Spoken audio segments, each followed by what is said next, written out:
بسم اللہ الرحمن الرحیم۔ ترجمۃ القرآن کورس میں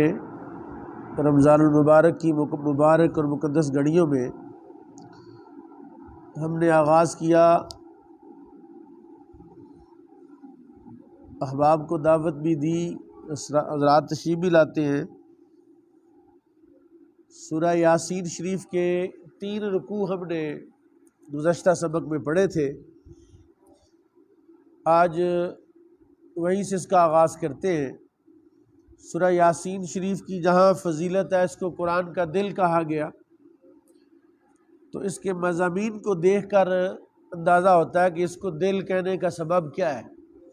کہ پورے قرآن میں جتنے بھی مضامین بیان ہوئے ہیں، توحید ہے، رسالت ہے، رد شرک ہے، اور مثالیں ہیں، قصص ہیں، وہ ساری چیزیں سورہ یاسین شریف میں جمع ہو گئیں۔ تو گویا پورے قرآن کا خلاصہ اور اس کو دل قرار دیا گیا۔ حکم ہے نفخ فی الصور، بات ہو رہی ہے منکرین کی، منکرین بعث کی، کہ جو مرنے کے بعد دوبارہ اٹھنے کے منکر تھے، وہ طرح طرح کے دلائل، خود ساختہ دلائل وہ لے کر آتے تھے، تو ان کو رد کرتے ہوئے گزشتہ آیت میں یہ بات کہی گئی کہ ما ینظرون الا صیحۃ واحدہ، وہ ایک چیخ کو نہیں دیکھتے، تاخذہم، جو ان کو پکڑ لے گی، وہم یخصمون، جب وہ دنیا کے جھگڑے میں پھنسے ہوں گے، یعنی پہلا سور پھونکا جائے گا جب دنیا دار دنیا میں مصروف ہوں گے، تو سور پھونک دیا جائے گا، ہر چیز ملیا میٹ ہو جائے گی، پہاڑ جو ہے وہ روئی کے گالے بن جائیں گے، ہر چیز جو ہے وہ برابر کر دی جائے گی، شیب و فراز ختم کر دیے جائیں گے۔ فلا یستطیعون توصیۃ، اور اللہ نے ان کی اس کیفیت کو بیان کرتے فرمایا اب کسی کو وصیت بھی نہیں کر سکتے۔ جب سور پھونکا گیا، نصیحت بھی نہیں کر سکتے، کسی کو وصیت بھی نہیں کر سکتے، نہ گھر واپس جا سکتے، کیونکہ گھر بھی سارے برابر ہو گئے۔ بندہ دور دراز سے گھر آتا ہے، گھر میں سایہ ہوتا ہے، چھت ہوتی ہے، ضروریات ہوتی ہیں، تو ہر چیز جو ہے اس کا خاتمہ کر دیا جائے گا۔ پھر فرمایا یہ پہلا سور تھا، اب دوسرے سور کی بات ہو رہی ہے، وَنُفِخَ فِي الصُّورِ، پھر سور میں پھونک ماری جائے گی، فَإِذَا هُم مِّنَ الْأَجْدَاثِ، اذا مفا جاتیہ ہے، جب وہ قبروں میں سے نکلیں گے، اِلَىٰ رَبِّهِمْ يَنْسِلُونَ، اللہ کی طرف دوڑنا شروع کر دیں گے۔ یعنی پہلے سور پھونکا، ہر چیز فنا ہو گئی، عرصہ دراز سے، صدیوں سے، کروڑوں سالوں سے جو لوگ قبروں میں لیٹے ہوئے تھے، تو وہ قبروں سے نکل کے اللہ کی طرف دوڑیں گے۔ قالوا یا ویلنا، وہ کہیں گے ہائے افسوس، من بعثنا من مرقدنا، کس نے جگا دی ہمیں ہماری خواب گاہ سے، مرکد سونے کی جگہ، رقد رقود، کس نے ہمیں اٹھا دیا، ہم سوئے ہوئے تھے، ھذا ما وعد الرحمن، جواب دیا جائے گا یہ ہے رحمان کا وعدہ، ھذا ما وعد الرحمن وصدق المرسلون، رسولوں نے سچ کہا تھا، اللہ کا وعدہ آ گیا۔ اب جب یہ کیفیت ہوگی، ان کانت الا صیحۃ واحدہ، دوبارہ اس بات کو دہرایا جا رہا ہے کہ وہ تو نہ ہوگی مگر ایک چنگاڑ، چیخ ہوگی، فَإِذَا هُمْ جَمِيعٌ لَدَيْنَا مُحْضَرُونَ، ایک ہی چنگاڑ اور ایک ہی چیخ سے سارے کے سارے ہمارے حضور حاضر ہو جائیں گے، اللہ تعالیٰ کی بارگاہ میں، میدان معاشر میں جمع کر دیں سارے انسان، مشرق مغرب شمال جنوب، پہلے پرانے نئے جدید قدیم، ہر چیز جو ہے زیرو، سارے کے سارے اللہ کے دربار میں محضرون، حاضر ہو جائیں گے۔ فَالْيَوْمَ لَا تُظْلَمُ نَفْسٌ شَيْئًا، اب اعلان ہے اس دن کیا ہوگا، میدان محشر کی ایک صفت کو بیان کیا جا رہا ہے کہ وہ دن ایسا ہوگا، دنیا میں تو کوئی ظالم ہے، کوئی مظلوم ہے، دنیا میں تو کوئی کسی کا حق کھا رہا ہے، کوئی کسی کا حق کھا رہا ہے۔ فَالْيَوْمَ، آج کے دن، لا تظلم نفس شیئا، کسی جان پر ظلم نہیں ہوگا، ولا تجزون، اور تمہیں بدلہ نہیں ملے گا، یعنی ایسا کام تم نے کیا ہی نہیں تو تمہیں بدلہ دے دیا جائے۔ دنیا میں تو ایسا ہوتا ہے نا کہ بہت سارے لوگ ہیں انہوں نے وہ کام کیا ہی نہیں ہوتا تو کریڈٹ لے جاتے، اور جنہوں نے کیا ہوتا ان کو فائدہ نہیں ملتا، ان کو نفع نہیں ملتا، ان کو صلہ نہیں ملتا۔ تو فرمایا اس دن کسی کو بدلہ نہیں ملے گا الا ما کنتم تعملون، مگر جو وہ کیا کرتے تھے، جو کیا کرتے تھے اس کا بدلہ دیا جائے گا۔ یہ عقیدہ آخرت کے دلائل بیان کیے جا رہے ہیں۔ اور پھر فرمایا ان اصحاب الجنت اليوم فی شغل فاکہون۔ اب جنتیوں کا تذکرہ، وہ لوگ جنہوں نے دنیا میں آخرت پر ایمان رکھا اور اس کے تقاضوں کو پورا کیا، ان کی شان بیان ہو رہی ہے کہ جو جنتی ہیں آج وہ چین اور سکون سے دل بہلا رہے ہوں گے، فی شغل،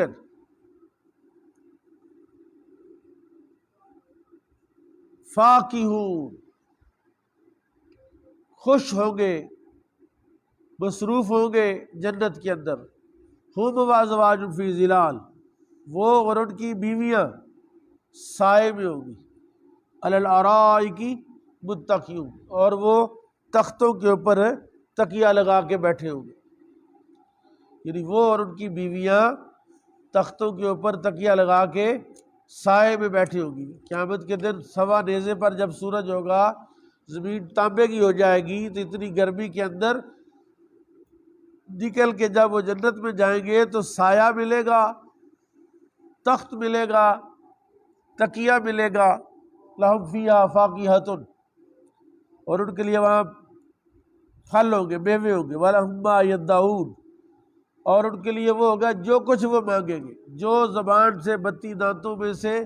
جو نکالیں گے سب کچھ ان کے سامنے پیش کر دیا جائے گا۔ سلام قولا من رب الرحیم، ان پر سلامتی ہوگی رب رحیم کی طرف سے، رب رحمان مہربان، ان پر اس دن سلام سلام سلام ہوگا، یعنی ہر طرف سے ان پر سلامتی ہوگی، ہر طرف سے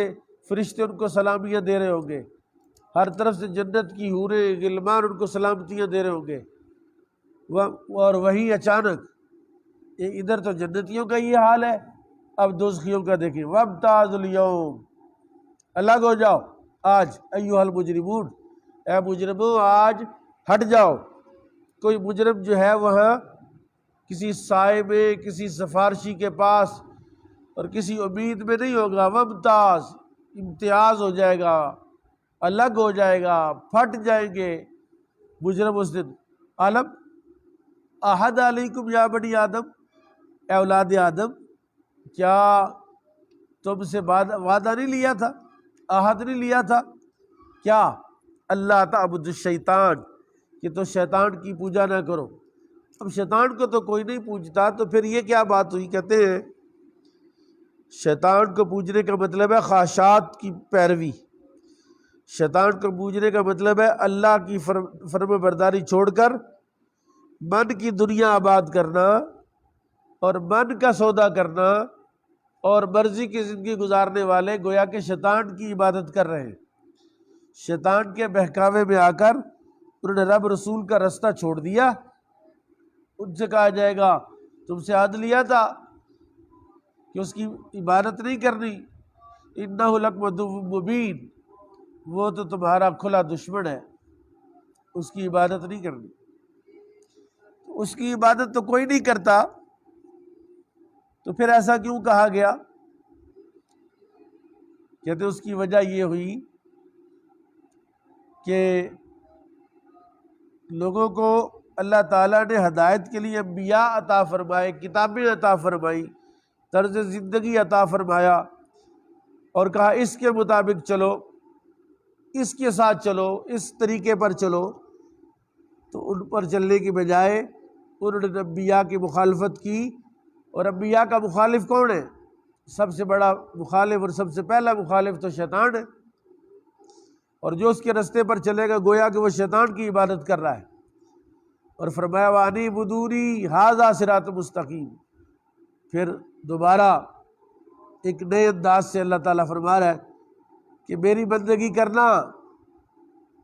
ھذا صراط، یہ ہے سیدھا رستہ، یہ ہے سیدھا رستہ، وَلَقَدْ أَضَلَّ مِنْكُمْ جِبِلًّا كَثِيرًا، اور بے شک اس نے تم میں بہت سے لوگوں کو،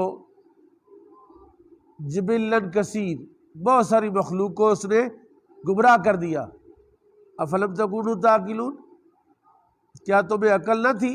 یعنی عقل مند بندہ جو ہے وہ شیطان کی پیروی، شیطان کی عبادت، شیطان کے رستے سے عقل کو بھی استعمال کرے تب بھی وہ شیطان کا راستہ چھوڑ دیتا ہے۔ لیکن آج کی دنیا میں لوگ عقل کا استعمال دنیا کے حصول کے لیے اور شیطان کے رستوں کو آباد کرنے کے لیے استعمال کرتے ہیں۔ اب اس کی سزا کا اعلان ہو رہا ہے، ھذہ جہنم اللاتی، شیطان کی پیروی کی ہے، شیطان کے طریقے پر چلے ہو، یہ ہے جہنم، اللاتی جو کنتم توعدون، جس کا تم سے وعدہ کیا گیا تھا۔ سامنے جہنم ہے، اس کا وعدہ تھا، چلو اس میں چلے جائیں۔ اصلوھا اليوم بما کنتم تکفرون، اصلوھا، اصلوھا، چلے جاؤ اس کے اندر، آج کے دن چلے جاؤ، بما کنتم تکفرون، یہ تمہارے کفر کا بدلہ ہے، یہ تمہارے کفر کی جزا ہے، یہ تمہارے کفر کی سزا ہے۔ الیوم نختم علی افواہہم، پھر ایک عجیب منظر کو قیامت میں اللہ بیان کر رہا ہے کہ ایسا بھی ہوگا کہ اللہ تعالیٰ منہ پر مہر لگانا، زبان بولتی ہے، منہ سے بندہ بات کرتا ہے، کلام کرتا ہے، فرمایا آج ہم مہر لگا دیں گے ان کے منہوں پر، وَتُكَلِّمُنَا أَيْدِيهِمْ، ان کے ہاتھ ہمارے ساتھ کلام کریں گے، وَتَشْهَدُ أَرْجُلُهُمْ، اور ان کی ٹانگیں گواہی دے گی، بِمَا كَانُوا يَكْسِبُونَ، جو وہ کیا کرتے تھے۔ یعنی ایک تو کرامن کاتبین ہے جو رجسٹر لکھ رہے ہیں، دوسرا یہ اعضائے بدن ہے جس کے اندر ہر چیز ریکارڈ ہو رہی ہے، تیسرا وہ زمین کا ٹکڑا ہے جو خود بول کر کہے گا کہ میرے اوپر فلاں نے یہ کام کیا، اور چوتھا لوہے محفوظ پر وہ جو رجسٹر ہے وہ بولے گا اس دن، اور ما یلفظ من قول الا لدیہ رقیب عتید، جو لفظ بھی وہ زبان سے نکالے گا تو وہ لکھ لیا جائے گا۔ یعنی 5 ریکارڈنگ کے نظام ہیں جو رب تعالیٰ نے نصب فرمائے ہیں۔ لو نشاء لطمسنا علی اعینہم، اگر ہم چاہتے تو ان کی آنکھیں مٹا دیتے۔ یعنی یہ جو ہدایت اور گمراہی کے 2 الگ الگ رستے ہیں تو یہ ختم کر دیتے، آنکھیں ختم کر دیتے، ایک ہی رستے پر چلے جاتے۔ فاستبقوا الصراط فأنی یبصرون، پھر لپک کر رستے کی طرف جاتے تو انہیں کچھ نہ سوچتا۔ یعنی اگر ہم ان کی آنکھیں ہی اچک لیتے، ان کو نابینا کر دیتے تو رستہ ہی نہ دکھائی دیتا اگر ہم ایسا کرتے۔ وَلَوْ نَشَاءُ لَمَسَخْنَاهُمْ، اگر ہم چاہتے تو مسخ کر دیتے، عَلَىٰ مَكَانَتِهِمْ، ان کے مکانوں کو، ان کی شکلیں بدل دیتے، گھر بیٹھے بیٹھے وہ باندر بن جاتے، خنزیر بن جاتے۔ فَمَا اسْتَطَاعُوا مَضِيًّا وَلَا يَرْجِعُونَ، اور کس میں طاقت تھی کہ وہ آگے بڑھ سکے یا پیچھے لوٹ سکے؟ نہ آگے آ سکتے ہیں، روشنی نہیں تھی، اندھیرا ہی اندھیرا ہے، اس اندھیرے کے اندر وہ بھٹکتے۔ وَمَن نُعَمِّرْهُ نُنَكِّسْهُ فِي الْخَلْقِ، اور جسے ہم بڑی عمر کا کریں اسے پیدائش میں الٹا پھیرے۔ وَمَن نُعَمِّرْهُ نُنَكِّسْهُ فِي الْخَلْقِ أَفَلَا يَعْقِلُونَ، یعنی ہماری مرضی ہے، جس کی چاہے عمر بڑھا دے، جس کی چاہے عمر کم کر دے۔ انہیں عقل نہیں ہے؟ وما علمنا الشعر وما ينبغي، اب انہوں نے رسول اللہ پر اعتراض کیا کہ آپ تو شاعر ہیں، تو اللہ تعالیٰ ان کی اس الزام کا رد کر رہا ہے، فرمایا وما علمنا الشعر، ہم نے اپنے محبوب کو شعر نہیں سکھایا، یعنی جو علم رسول اللہ کو تھا سارا اللہ نے سکھایا، جب سارا اللہ نے سکھایا تو اللہ نے کہا میں نے تو اس کو شعر نہیں سکھایا، وما ينبغي له، اور وہ اس کی شان کے لائق بھی نہیں تھا کہ وہ شعر و شاعری کرتا، ان ہوا الا ذکر و قرآن مبین، وہ تو نری نصیحت ہی ہے اور روشن قرآن ہے جو وہ لے کر آیا، یعنی قرآن شاعری نہیں ہے، قرآن کوئی تخیلاتی کلام نہیں ہے، یہ نصیحت ہے اور کامل نصیحت ہے، جس سے نصیحت حاصل کرتا ہے، اس کا دامن تھامتا ہے تو وہ صراط مستقیم پر ہو جاتا ہے اور وہ جنت کے راستے میں پہنچ جاتا ہے۔ فرمایا اولم یروا، کیا انہوں نے نہ دیکھا، انا خلقنا لهم مما عملت ایدینا انعاما، کہ ہم نے اپنے ہاتھوں کے ساتھ بنائے ہیں چوپائے، فہم لہا مالکون، تو ہم نے چوپائے ان کے لیے پیدا کیے تو ان کے وہ مالک ہیں۔ اب جس چوپائے کو ہم نے پیدا کیا وہ اس کا مالک تو بن گیا لیکن پیدا تو نہیں کر سکتا، اب اس مالک کو چاہیے کہ وہ پیدا کرنے والے کی اس پیدائش پر اللہ کا شکر ادا کرے، سجدہ شکر بجا لائے کہ جس نے ہمارے لیے یہ چوپائے پیدا کیے ہیں، ان کے اوپر ہم سواری کرتے ہیں، ان کا ہم دودھ پیتے ہیں، وَذَلَّلْنَاهَا لَهُمْ فَمِنْهَا رَكُوبُهُمْ وَمِنْهَا يَأْكُلُونَ، اور انہیں ہم نے کیا کیا، نرم کر دیا ہے، وَذَلَّلْنَا یعنی گھوڑے کی پیٹھ ہے اس کو نرم بنایا، جن پر سواری کرنی ہے تو سواری کرنا آسان کر دیا، ان کے اوپر گوشت پیدا کر دیا تاکہ وہ آسانی سے اس پر بیٹھ سکے، اور کچھ ایسے ہیں جن میں سے وہ کھاتے ہیں، یعنی جن کو ہم نے ذبح کے لیے پیش کیا، گوشت بنایا، وَلَهُمْ فِيهَا مَنَافِعُ وَمَشَارِبُ، یعنی صرف سواری یا گوشت ہی نہیں بنایا بلکہ ان کے لیے وہاں بہت سارے نفع ہیں، یعنی جانوروں کے جسم پر اون پیدا کی اور اس اون کی یا گرم کپڑے گرم لباس بناتے ہیں، وہ مشارب، اور ایسے ہیں جانور کے دودھ دیتے ہیں، افلا یشکرون، کیا وہ شکر نہیں کرتے، واتخذوا من دون اللہ آلہۃ لعلہم ینصرون، اور انہوں نے اللہ کے سوا اور خدا بنا لیے ہیں شاید کہ ان کی مدد ہو، حالانکہ اللہ کے سوا کوئی مدد کرنے والا نہیں، لا یستطیعون نصرہم وہم لہم جند محضرون، ان کی مدد نہیں کر سکتے اور وہ ان کے لشکر سب گرفتار کر کے حاضر کیے جائیں گے، اس دن یہ بت بھی جمع ہوں گے، جھوٹے معبودوں کو اور عابدوں کو وہاں جمع کیا جائے گا۔ اب رسول اللہ کو حوصلہ دیا جا رہا ہے کہ فلا یحزنک قولہم، محبوب آپ سے وہ باتیں کرتے ہیں بڑی ٹیڑھی میڑھی جو آپ کو غمگین کرتی ہے، آپ ان کی باتوں سے غم نہ کرو، انا نعلم ما یسرون وما یعلنون، ہم جانتے ہیں وہ کیا چھپاتے ہیں اور کیا وہ ظاہر کرتے ہیں، ان کا ظاہر باطن ہم جانتے ہیں، اور ہم آپ کے خیر خواہ ہیں اور آپ ہمارے نبی ہیں، محبوب ہیں ہمارے، آپ کو ان سے پریشان ہونے کی ضرورت نہیں ہے۔ کون ہے؟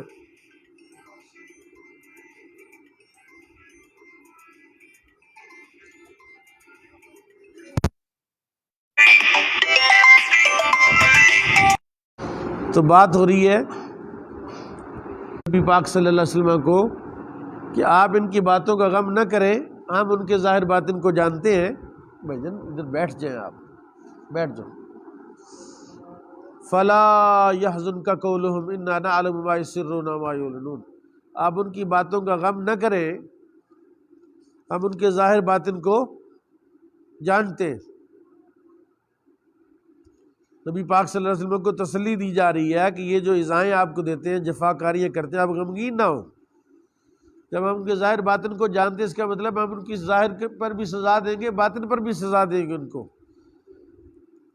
اب انسان کی حقیقت کو بیان کیا جائے، اولم یر الانسان، کیا انسان دیکھتا نہیں ہے؟ یہ آیت عاص بن وائل اور ابو جہل اور مشہور ابی بن خلف جمحی کے حق میں نازل ہوئی، جو ان کا انکار بعثت میں، یعنی مرنے کے بعد اٹھنے کے انکار میں سید عالم صلی اللہ علیہ وسلم بحث و تکرار تھا، اس کے بارے میں یہ دلائل دیے جا رہا ہے۔ وہ ہڈیاں لے کر آئے نا، پرانی ہڈیاں لائے، اس کو بورا بنا کے پھونک مارے، کہا دیکھو یہ، فرمایا اولم یر الانسان، یہ ہڈیاں تو نظر آتی ہیں ان کو، تو یہ نہیں دیکھتے کہ ہم نے ان کو پانی کے قطرے سے کیسے انسان بنایا۔ اولم یر الانسان انا خلقناہ من نطفۃ، کیا آدمی نے نہیں دیکھا کہ ہم نے اس کو پانی کی بوند سے بنایا؟ فَإِذَا هُمْ خَصِيمٌ مُّبِينٌ، اور جب ہی وہ جھگڑالو ہے، جھگڑا بنتا نہیں ہے، ایک پانی کے قطرے سے بنا ہوا انسان، اس کا جھگڑا کسی سے کیا بنتا ہے سوائے اس کے کہ وہ اسی بات پر تعجب کرے اور اسی بات پر اللہ کا شکر ادا کرے کہ پانی کے قطرے سے اس کو انسان بنایا ہے۔ فرمایا وَضَرَبَ لَنَا مَثَلًا وَنَسِيَ خَلْقَهُ، اور ہمارے لیے ایک مثال ہے، ہمارے لیے تو مثالیں بھی اللہ کہتا ہے، ہمارے لیے مثالیں بیان کرتا ہے کہ اللہ ایسا ہے، اللہ اس طرح کا ہوگا، اللہ فلاں کی طرح کا ہوگا۔ وَنَسِيَ خَلْقَهُ، اپنی تخلیق کو بھول گیا، حالانکہ اسے اپنی تخلیق کو یاد رکھنا ہے، پر اللہ کے بارے میں ادب کے دامن کو تھام کے رکھنا ہے۔ فرمایا قَالَ مَن يُحْيِي الْعِظَامَ وَهِيَ رَمِيمٌ، اور کہتا ہے کہ یہ جو پرانی بسیدہ ہڈی ہے، کون اس کو زندہ کرے گا؟ اب جواب سنیں، قُلْ يُحْيِيهَا الَّذِي أَنشَأَهَا أَوَّلَ مَرَّةٍ، آپ فرما دیجئے محبوب وہی زندہ کرے گا جس نے پہلی مرتبہ اس کو بنایا۔ جو پہلی مرتبہ پانی سے ہڈی بنا سکتا ہے، پانی سے گوشت بنا سکتا ہے، پانی سے اعصاب بنا سکتا ہے، پانی سے نگاہ نظر بنا سکتا ہے، پانی سے سماعت بنا سکتا ہے، ہڈیوں کو بھی دوبارہ وہی زندہ کرے گا۔ وَهُوَ بِكُلِّ خَلْقٍ عَلِيمٌ، اور اپنی ہر مخلوق کو اور ہر پیدائش کا وہ علم رکھتا ہے۔ الَّذِي جَعَلَ لَكُم مِّنَ الشَّجَرِ الْأَخْضَرِ نَارًا، اب یہ ایک چیز بیان کی اللہ تعالیٰ نے کہ سبز تر چیز میں آگ نہیں لگتی، تر چیز جو ہے وہ آگ کا شعلہ اس کو نہیں پکڑتا، تو اللہ کہہ رہا ہماری قدرت تو یہ ہے کہ ہم نے سبز رنگ، بالکل سبز درخت میں آگ پیدا کر دی، یعنی ایک وہ چیڑ کا جو درخت ہے ہرا بھرا ہوتا ہے، اس میں آگ نکل آتی ہے، ہری چیز کو، سبز پیڑ کو ایسا ہم نے بنایا کہ اس میں سے آگ ہے۔ فَإِذَا أَنْتُم مِّنْهُ تُوقِدُونَ، تم خود جلاتے ہو اس کو آگ، یعنی یہ جو چیڑ کے درخت نا پہاڑوں کے اندر جو ہوتے ہیں، اس کی ایک ٹہنی لے لیں، اس کو آگ لگتی ہے پھر وہ بجھتی نہیں، لگی رہتی ہے۔ أَوَلَيْسَ الَّذِي خَلَقَ السَّمَاوَاتِ وَالْأَرْضَ بِقَادِرٍ عَلَىٰ أَن يَخْلُقَ مِثْلَهُم، اور کیا وہ جس نے آسمان اور زمین بنائے تو وہ اس بات پر قادر نہیں ہے کہ ان کی مثل مخلوق بنا لے؟ جو آسمان بنا سکتا ہے، جو زمین بنا سکتا ہے، ان کی مثل نہیں بنا سکتا۔ بلا، کیوں نہیں، وَهُوَ الْخَلَّاقُ الْعَلِيمُ، وہ خلاق عالم ہے، پیدا کرنے والا ہے اور سب کو جانتا ہے، اور اس کی شان کیا ہے؟ إِنَّمَا أَمْرُهُ إِذَا أَرَادَ شَيْئًا، جب وہ ارادہ کر لیتا ہے کسی چیز کا، أَن يَقُولَ لَهُ كُن، وہ کہتا ہے ہو جا، فَيَكُونُ، وہ شے ہو جاتی ہے۔ تو یہ اللہ تعالیٰ اپنی قدرت کی، بعثت کی، تخلیق کی جو دلائل ہیں ان کو اللہ تعالیٰ بیان کر رہا ہے۔ اور سورہ یاسین شریف کو اس لیے قرآن کا دل کہا گیا کہ وہ تمام مضامین جو پورے قرآن میں پھیلے ہوئے ہیں، وہ سارے کے سارے اللہ نے سورہ یاسین کے اندر جمع کر دیے، گویا کہ یہ پورے قرآن کا نچوڑ ہے، پورے قرآن کا یہ اسیر ہے، اس لیے اس کو قرآن کا دل کہا گیا، اور اس کی تلاوت کرنے کو، بار بار اس کو روزانہ پڑھنے کو نور کا باعث کہا گیا۔ تو یہ جو روز پڑھتے ہیں انہیں چاہیے کہ وہ اس کا ترجمہ، اس کا مفہوم، اس میں بیان کردہ دلائل کو بھی وہ سمجھنے اور اس کو یاد کرنے کی کوشش کریں اور زمانے کو لوگوں کو بتائیں، تاکہ پتہ چلے کہ قرآن کا دل جو ہے اس کی نورانیت جو ہے وہ کیا ہے۔ اللہ تعالی ہمیں اپنے حبیب کے صدقے قرآن کا فہم نصیب فرمائے اور قرآن کی سمجھ سے مالا مال فرمائے۔